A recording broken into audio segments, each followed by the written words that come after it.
27 miniszterelnök, illetve államelnök ül az asztal körül, hogy hogyan fogunk győzni.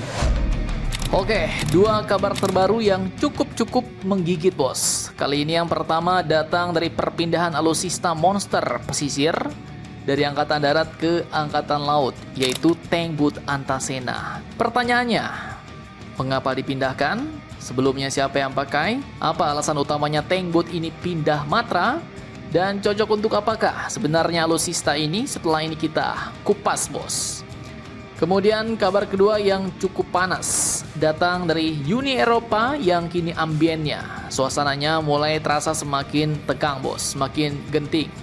Dimana katanya para pemimpin Eropa disebut tengah membentuk yang namanya Dewan Perang guna menyiapkan kemenangan jika Perang Dunia III pecah. Nah lo, lantas klaim siapakah ini? Dewan Perang seperti apakah itu maksudnya? Dan siapa musuh utamanya? Apakah sang preman Mamarika ataukah rivalnya Raski Rusia?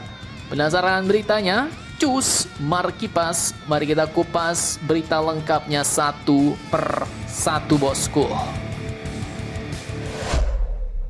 Oke, yang pertama kita mau bahas satu manuver senyap dari TNI bos. Bukan latihan gabungan, bukan juga beli alutsista baru, tapi perpindahan monster pesisir bernama Tank Boot Antasena yang sebelumnya dioperasikan oleh Pusbekangat Angkatan Darat. Nah, jadi pada Selasa 20 Januari bertempat di Aula Dharmagati, Pusbekangat Jakarta Timur, satu unit Tank Boot Antasena resmi dialihkan dari TNI Angkatan Darat ke Angkatan Laut.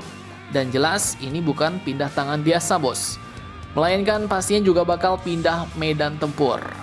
Nah, lantas pertanyaannya kenapa dipindahkan? Jawabannya simple bos, kata kuncinya kalau admin baca dari artikel yaitu adalah masalah efektivitas. Jadi menurut Aslokasa Laksamana Muda Mulyatna, intinya gini, sesuai dengan fungsi dan karakteristik medan operasinya, maka Antasena bakal jauh lebih mematikan, lebih gacor kalau dioperasikan oleh matra laut. Pasalnya menurutnya Tank Boot Antasena ini dirancang khusus untuk beroperasi di medan yang menantang seperti perairan dangkal, sungai, dan wilayah pesisir. Dan kemampuan ini pun sangat dibutuhkan TNI Angkatan Laut untuk operasi jarak dekat. Nah, mungkin ada yang belum tahu, apa sih Tank Boot Antasena itu, Min? Oke, jadi bagi yang belum tahu, ini alutsista buatan anak bangsa, bos. Diproduksi oleh PT Lundin Industri Invest. Dirancang untuk perairan dangkal, sungai, dan pesisir. Dan Tank Boot Antasena ini adalah kombinasi kapal cepat dan kendaraan tempur. TNI Angkatan Laut pun menyambut serius. Laksamana Muda Uki Prastia menegaskan bahwa Antasena akan dioptimalkan secara operasi taktis dan dirawat sebagai aset strategis negara. Nah, sekarang sebelumnya kan di TNI Angkatan Darat ya kan? Ya, jadi kalau di TNI Angkatan Laut kira-kira cocok untuk operasi apakah ini Tank Boot Antasena? Apakah untuk penyerbuan amfibi skala kecil dan menengah? Atau cocok untuk operasi khusus nih, seperti untuk Denjaka, Taifib, atau Satko Paska? Ataukah operasi keamanan pesisir dan sungai? Atau malah untuk operasi jarak jauh ke Laut Cina Selatan? Silahkan kalian cocor-bacor di kolom komentar. Oke, lanjut kabar kedua yang makin hardang. Nah, jadi benua biru yang selama puluhan tahun berkhotbah soal perdamaian, soal HAM dan diplomasi, kini tiba-tiba dituding sedang bersiap menuju perang terbesar sejak Perang Dunia II dulu bos. Peringatan keras ini pun bukan datang dari pengamat abal-abal seperti Mimin.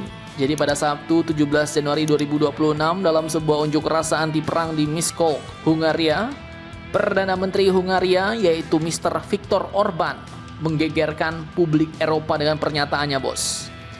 Beliau menyebut bahwa sebanyak 27 pemimpin Uni Eropa. Nah, jadi semua kepala negara anggota telah berubah fungsi nih. Bukan lagi rapat politik, bukan lagi debat ekonomi, melainkan menurut klaimnya Uni Eropa kini sedang membentuk semacam Dewan Perang. Nah, Dewan Perang seperti apa tuh, Min? Oke, sebelumnya perlu kalian tahu bos, Viktor Orban ini adalah Perdana Menteri Hungaria yang berusia 62 tahun. Beliau dikenal sebagai tokoh paling anti-mainstream di Uni Eropa. Saat Eropa kompak, Orban sering bilang, tunggu dulu bos. Saat Eropa ingin sanksi, Orban angkat tangan duluan. Dan menurut Orban, dalam rapat para pemimpin Uni Eropa di Brussel, atmosfernya itu bukan lagi bagaimana cara menghentikan perang, tapi bagaimana cara memenangkan perang. Nah, kemudian istilah Dewan Perang yang ia gunakan pun bukan sekedar kiasan nih. Jadi kalau admin tangkap, Dewan Perang yang ia maksud adalah forum di mana skenario konflik besar dibahas, alokasi dana militer dirancang, dan strategi menghadapi musuh juga disusun, bos. Lalu pertanyaannya, siapa musuhnya? Apakah Amerika? Nah, jelas ya, bukan, bos. Menurut Orban, jawabannya adalah Raski Rusia. Ia menuding negara-negara besar seperti Prancis dan Jerman tak lagi bicara soal kedamaian, tapi fokus pada cara menekan Moskow, bagaimana memaksa Rusia membayar reparasi, bahkan membahas cara mengalahkan Rusia secara total. Orban bahkan sampai bilang, yang duduk di ruangan itu bukan anak-anak, mereka tahu percis apa yang mereka lakukan. Nah loh, ngeri tak sedap nih, bos. Jadi kalau Eropa benar-benar mengunci arah ke konfrontasi, ya lantas apa yang mendorong mereka bertindak sejauh itu? Dan mengapa Hungaria justru memilih jalan yang berlawanan? Oke, hal ini pun sepertinya bukan rencana mendadak atau suka-suka Uni Eropa doang. Pasalnya, dunia saat ini memang sedang panas-panasnya, bos. Di timur Eropa, perang Rusia-Ukraina terus berlanjut tanpa ada tanda-tanda damai. Kemudian di barat, Presiden Amerika Donald Trump mengguncang NATO dengan pernyataan agresif soal Greenland. Aliansi bisa retak, kepercayaan mulai goyah, dan senjata kembali jadi bahasa utama.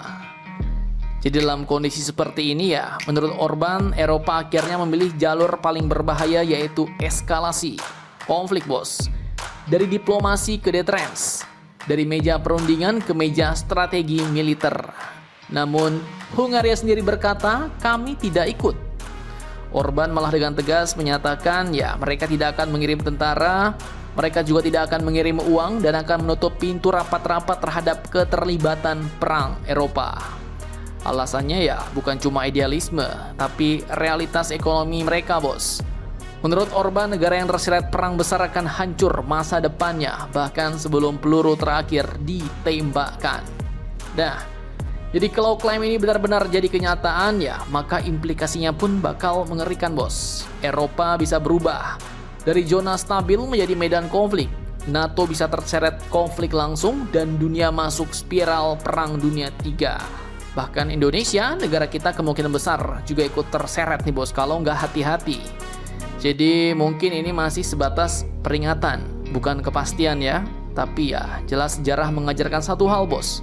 Perang besar selalu diawali oleh elit para pemimpin yang yakin mereka bisa mengendalikannya.